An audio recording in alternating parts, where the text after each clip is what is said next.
Hi viewers, welcome to our channel.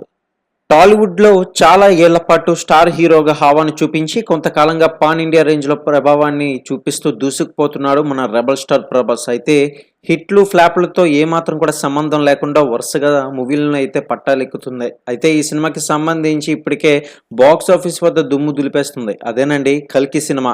మరి ఇప్పటికే 8 రోజులకు సంబంధించి అలాగే 9వ రోజుకు సంబంధించిన అప్డేట్స్ కూడా తెలుసుకుందాం. 10 రోజులకి గాను బాక్స్ ఆఫీస్ వద్ద ఎంత వసూలు చేస్తుందని అయితే ఆసక్తిగా ఎదురు చూస్తున్నారు. మరి కల్కి సినిమాకి సంబంధించి ఇప్పటికే 10వ రోజు నైజాంలో 65 కోట్లు, సీడెడ్లో 27 కోట్లు, ఆంధ్రప్రదేశ్లో 76 కోట్లతో కలిపి 2 తెలుగు రాష్ట్రాల్లో 168 కోట్ల బిజినెస్ అనేది జరిగింది. అలాగే కర్ణాటకలో 25 కోట్లు, తమిళనాడులో 16 కోట్లు, రెస్ట్ ఆఫ్ ఇండియాలో ప్లస్ హిందీలో చూసుకున్నట్లయితే కనుక మనకి బాగానే రానిచ్చింది. మొత్తం మీద 85 కోట్లు అయితే వసూలు చేసింది. కేరళలో అయితే 6 కోట్లు, ఓవర్సీస్ లో 70 కోట్లతో కలిపి 370 కోట్ల బిజినెస్ అనేది జరిగింది. పాన్ ఇండియా స్టార్ ప్రభాస్ హీరోగా నాగశ్విన్ తెరకెక్కించిన ఈ సినిమా 10వ రోజు కూడా అదిరిపోయే స్పందన అయితే లభించిందని చెప్పుకోవాలి. ఫలితంగా ఈ చిత్రం ఆంధ్రప్రదేశ్, తెలంగాణలో కలిపి 4 కోట్ల షేర్ అయితే రాబట్టింది. వరల్డ్ వైడ్ గా చూసుకున్నట్లయితే 15 కోట్లు వసూలు చేసింది. ఇలా ఇప్పటి వరకు కూడా 399 కోట్లు రాబట్టి మంచి బ్లాక్ బస్టర్ ని తన ఖాతాలో వేసుకుంది ఈ సినిమా.